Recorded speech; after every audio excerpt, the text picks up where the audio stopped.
Hi everyone, my name is Adam, Chief Market Analyst. So let's just have a look at the week ahead now.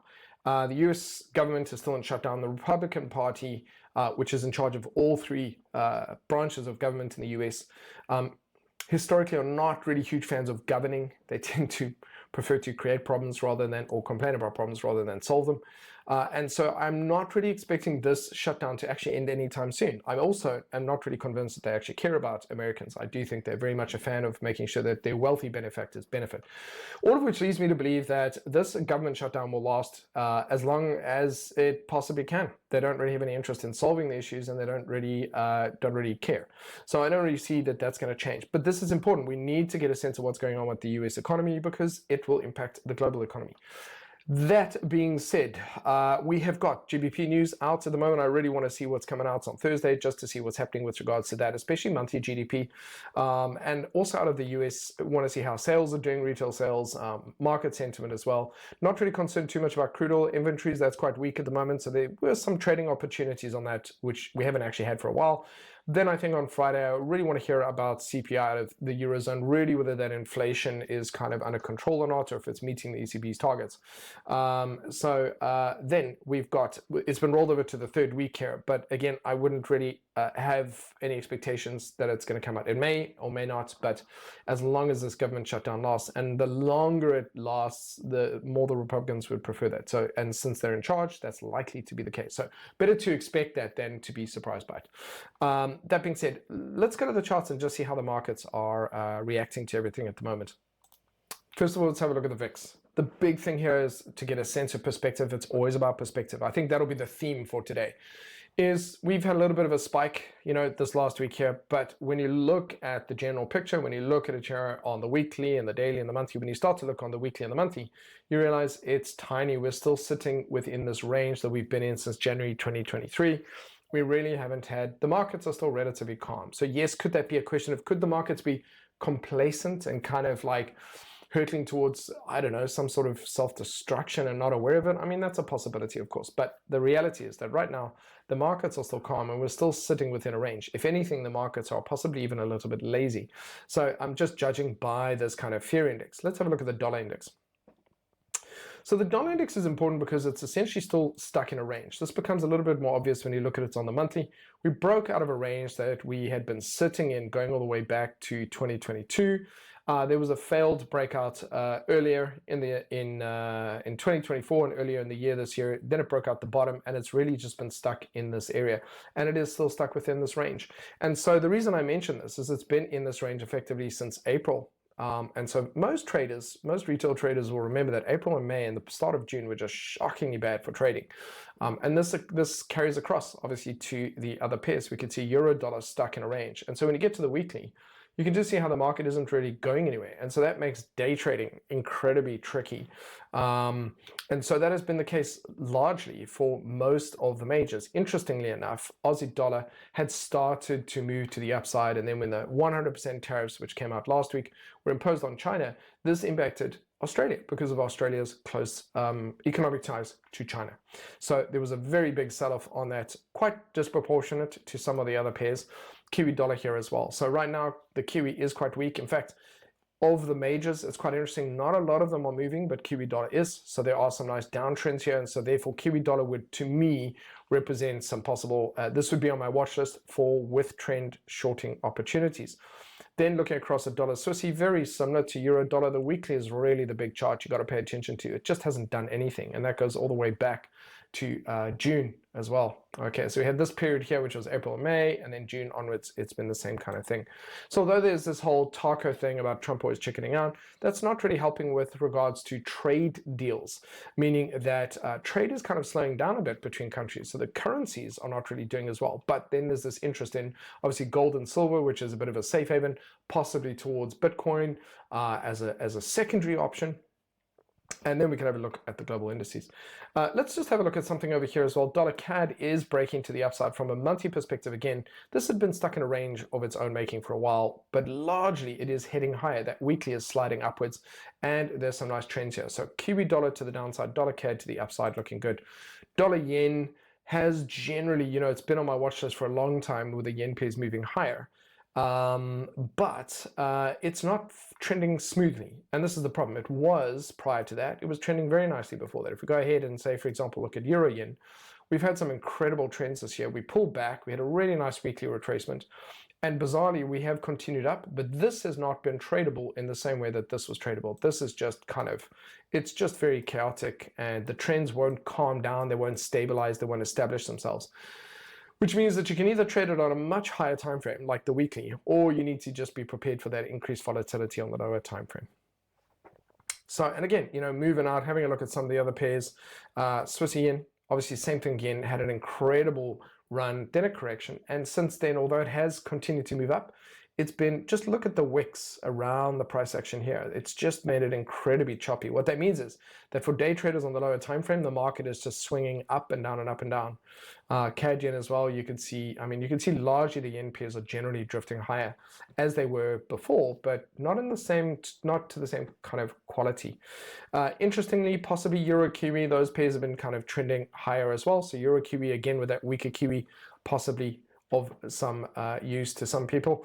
And then we've got, you know, again, Kiwi Swissy, because a lot of the Swissy pairs are heading lower. Kiwi Swissy is also kind of heading lower. But again, some of these are just incredibly choppy on the lower time frame. So if you are a day trader and you have encountered, excuse me for stuttering there, and you have encountered many more losing trades since April this year, then this is basically the reason why. It ultimately comes down to the tariffs.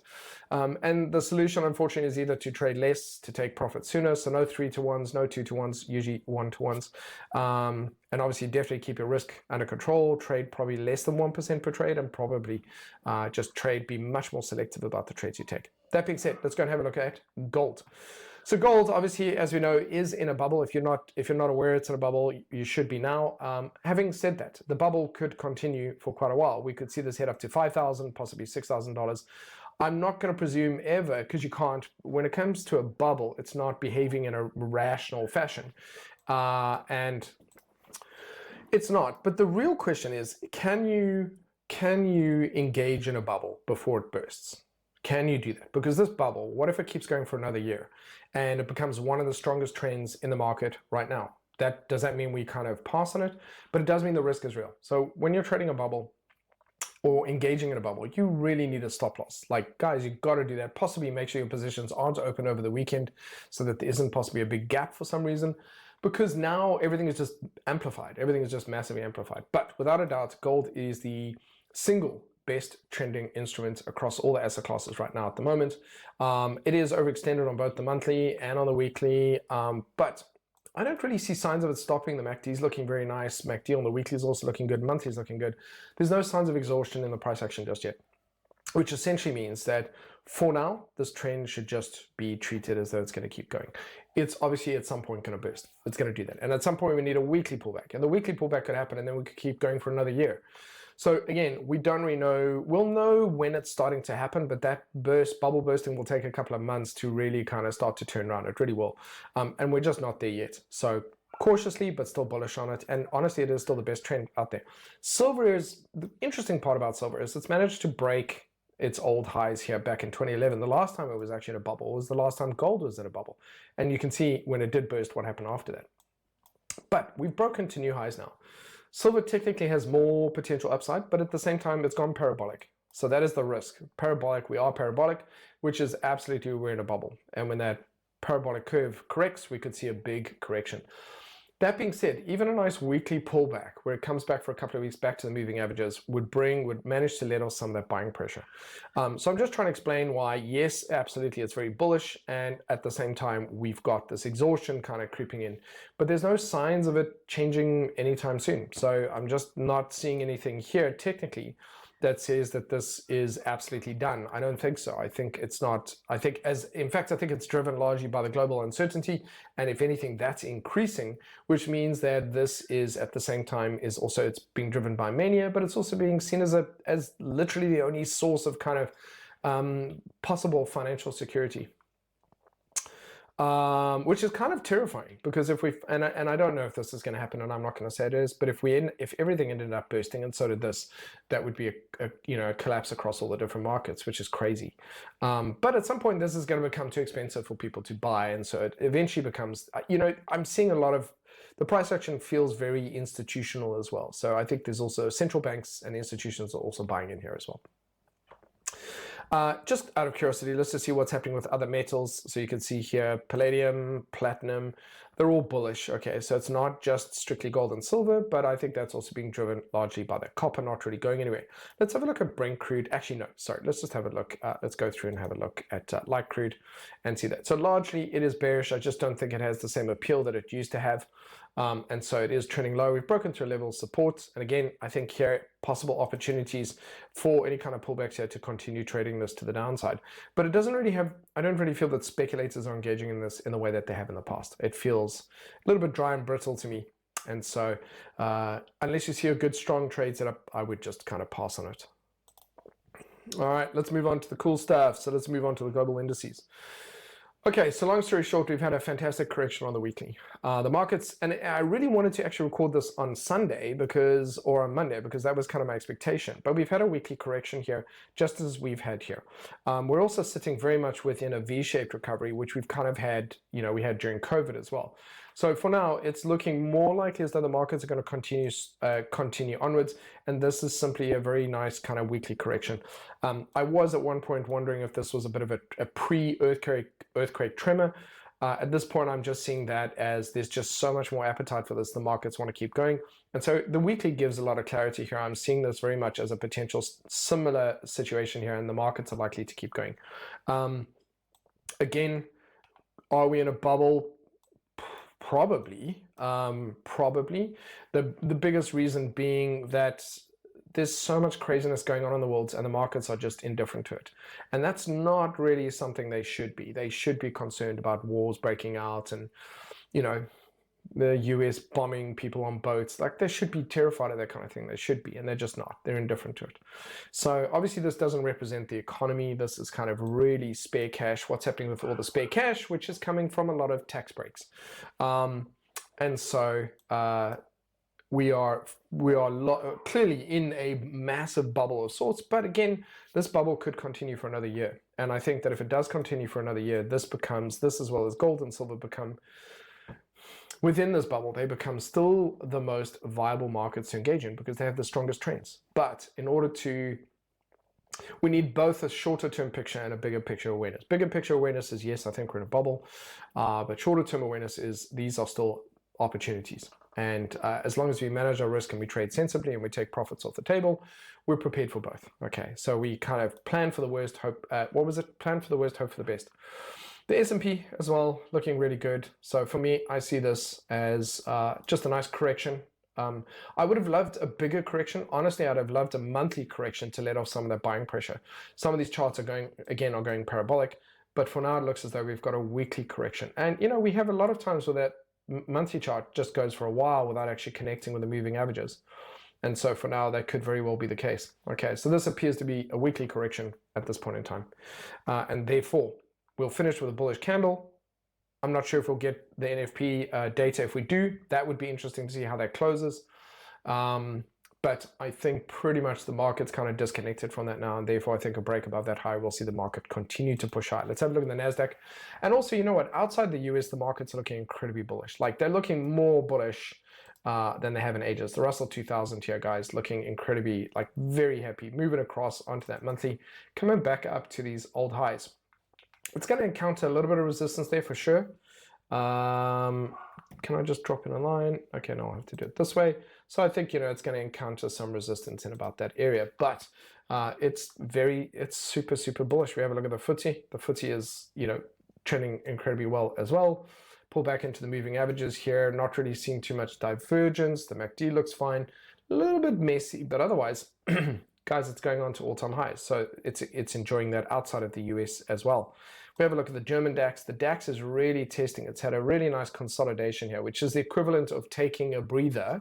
So strong correction here, then a super consolidation. If this breaks out, it is likely to be, it's like to have rested very well and therefore is like keen to go. So what I'm saying here is that, yeah, this is possibly getting ready for a nice, really big extended run. That's a possibility there. The French CAC, which has not been one of the best trending ones out of all the markets, but it's still bullish. It still looks as though it's setting up here for a bullish flat level ascending triangle breakout. So something to keep an eye on. Again, setting up for a bullish breakout, which looks interesting. Then we've got Euro stocks, which is also continuing up to new highs there. We've got the Nikkei out of Japan, which is really thriving at the moment, enjoying itself, has pulled back today, currently or whatever, with a nice bullish candle. So that's a nice bullish signal there. That also looks amazing. You know, the Hang Seng also looking incredibly nice and bullish. So guys, you know, Australian ASX here, let's have a look at this. ASX there also looking incredibly happy. These all operating at all-time highs. So are the markets bullish? 100%. 100% they are very, very bullish. Are they showing any signs of weakness? Are there lots of red flags? No, there are not lots of red flags. There's lots of green flags. Does that mean that we're not in a bubble? No, I think we are in a bubble. Does it mean that the bubble won't burst at some point? Of course it's going to burst at some point, but the market is not showing signs of this, and it typically does. Market corrections, market changes tend to happen over several months. You could see in 2007, you could see the lead up to the market correction. It took a while, and we're not there yet. We're not there yet. Okay, let's have a look at some of these. Let's have a look at Tesla, for example. So Tesla coming up to its old highs over here. It's testing that for resistance. I think Tesla's likely it's going to be a rising tide lifts all boats. So I think we're going to see Tesla's going to be boosted by how the rest of the market is performing. We've got Apple also coming up to a high here, which again could ultimately, even believe it or not, could even lead to a not necessarily to a double top, could lead to an ascending triangle breakout. So let's start with the idea that the markets are going to be in a bull run for a year, at least until the end of 2026. Let's start with that, and then if any signs start creeping in before that, then I'll start highlighting those. Let's have a look at Bitcoin. Bitcoin overall still producing highs here. Okay, still producing highs, holding at support. Yes, you can see a little bit of a struggle here on the monthly, but Bitcoin seems to be holding up. And it's funny because I don't normally follow the other altcoins. I follow predominantly Bitcoin and Ethereum. And to me, they don't look like they're in any danger. Ethereum has let off a lot of buying pressure. It's back into this range, testing it for support.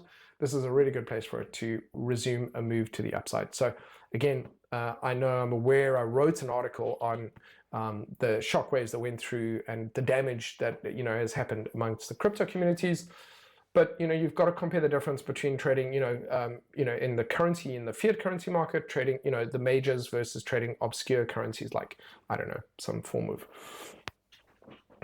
bizarre currency that in some faraway land doesn't necessarily have the same buying power, the same holding power. So it would be the same within the cryptocurrency market. If you're trading Fartcoin and Dogecoin and stuff, you really can't be surprised if they're not taken, if they don't have the same fundamental kind of support that other cryptocurrencies do. Bitcoin has a real future. Ethereum and a few others absolutely have a real future. And what is incredible about cryptocurrencies is that they have a lot of different ways of making money. You know, Binance and various other things that come with them, business models and various reasons to get involved in them. But there has to be some kind of idea behind it that's actually viable.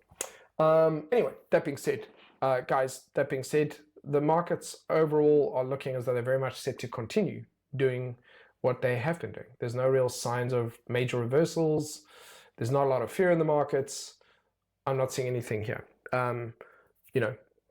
Could we have another stumble like we did on Friday? Yeah, we could. And if that happened, then I would see that more as another kind of pre-quake, and then we're leading up to something. But right now, this one looks more like any sell-off by the markets is seen as a buying opportunity, and it's going to recover and it's going to keep going. And so just putting that idea out there, let's see how the markets play out. Thanks, guys. Have a great week. Please, for the love of God, manage your risk super carefully now.